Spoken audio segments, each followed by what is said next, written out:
রিলায়েন্স জিওর মালিক মুকেশ আম্বানির সম্পত্তির পরিমাণ হু হু করে বেড়েই চলেছে। আর অন্যদিকে চিন্তায় ঘুম উড়েছে তাঁরই ভাই অনিল আম্বানি। দেনা আর্থিক অনটনের ধাক্কা অনেকটাই কাটিয়ে উঠেছিলেন, কিন্তু আবার দুঃসংবাদ। প্রতিদিন কোটি কোটি টাকা হারাতে হচ্ছে রিলায়েন্সের মালিককে। ফের কি নিঃস্ব হয়ে যাবেন আম্বানি পরিবারের ছোট ছেলে? একসময়ে সম্পত্তির পরিমাণে ছাপিয়ে গিয়েছিলেন দাদা মুকেশকে, কিন্তু আজকে দেনার দায়ে হারিয়েছেন প্রায় সবকিছু। 4,000 কোটি টাকার ঋণ ছিল ঘরে।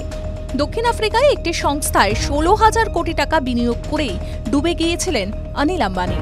পরবর্তী সময়ে দাদার সাহায্যে সেই ঋণ অনেকটাই মিটিয়ে দিতে সক্ষম হয়েছেন তিনি। নিজের সংস্থাও ঘুরে দাঁড়িয়েছিল, তারপরও চিন্তা দূর হচ্ছে না অনিল আম্বানির।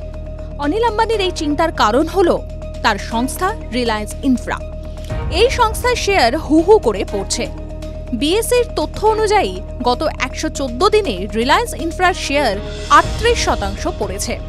গত 4 এপ্রিল রিলায়েন্স ইনফ্রার শেয়ারের দাম ছিল 308 টাকা।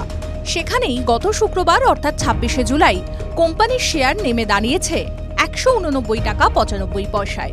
বিগত কয়েক মাসেই রিলায়েন্স ইনফ্রার শেয়ারের দাম কমেছে প্রায় 118 টাকা।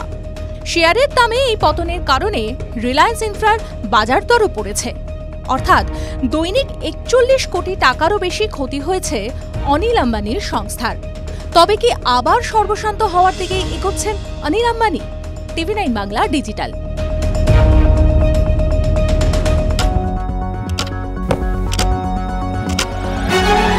রাজনীতি শুধুই কি রাজার নীতি?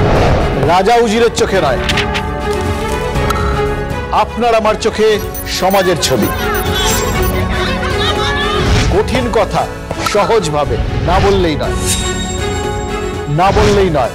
প্রতিদিন রাত 9টায় TV9 বাংলায়। TV9 বাংলা না দেখলেই নয়। কত রক্ত লাগবে আমরা দেব, বাংলা মায়ের লজ্জা আমরা দূর করবই। রক্ত বেশি হলে ব্লাড ডোনেশন ক্যাম্পে যান, নাটক ছাড়ুন। আমি রেখে থেকে কথা বলি না, আমি ঠোঁট কাটা।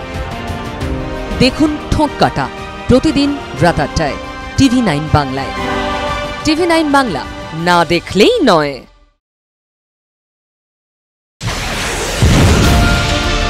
রাজনৈতিক তরজায় টকশোয়ের হট্টগোলে হারিয়ে যায় কিছু গুরুত্বপূর্ণ খবর।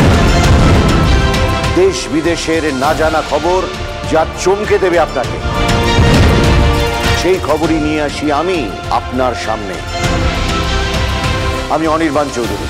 দেখুন স্ট্রেট কাট সোম থেকে শনি রাত 10টায় TV9 বাংলায়।